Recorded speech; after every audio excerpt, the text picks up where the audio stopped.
Welcome to the Daily Record Rugby Show, coming from a quiet and eerie Scotstoun Stadium. It won't be like that this weekend when Ulster visit, with both Ulster and Glasgow Warriors looking for a place in the playoffs.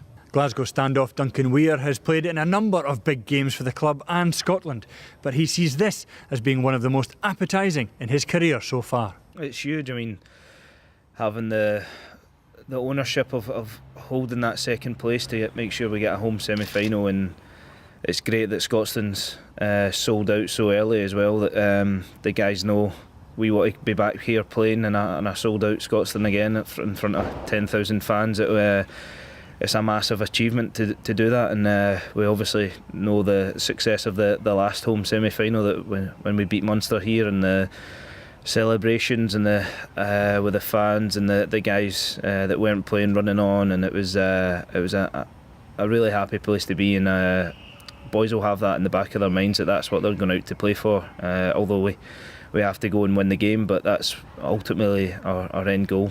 How different is this Glasgow team with that experience behind them, and how much more optimistic are you that you can go to the final and win it this time? Yeah, I mean, it's massive, that big game pressure. The likes of Munsters, Leinsters, they've played in European Cup finals, they've played in League Cup finals. Ospreys have won the league a number of times as well, so that experience is great that we've got that behind us from last season, and it's only kind of building blocks to what we want to achieve this year.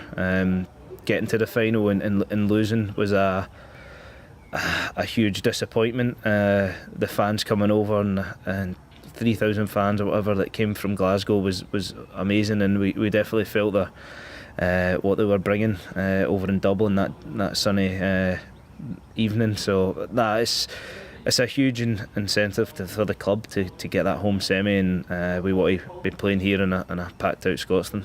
We've not seen as much of Duncan Weir this season, and obviously your rival for the number 10 jersey, Finn Russell, has really come through and taken his chance.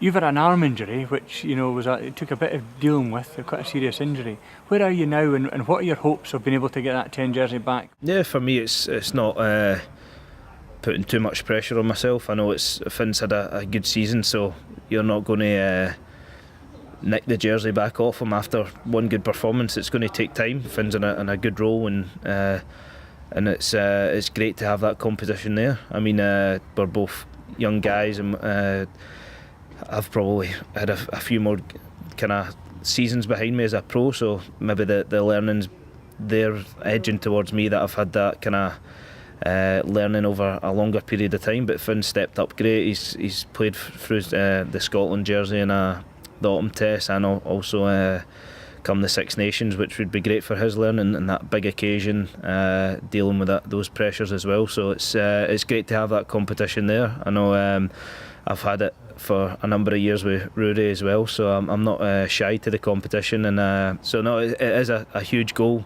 but we have to.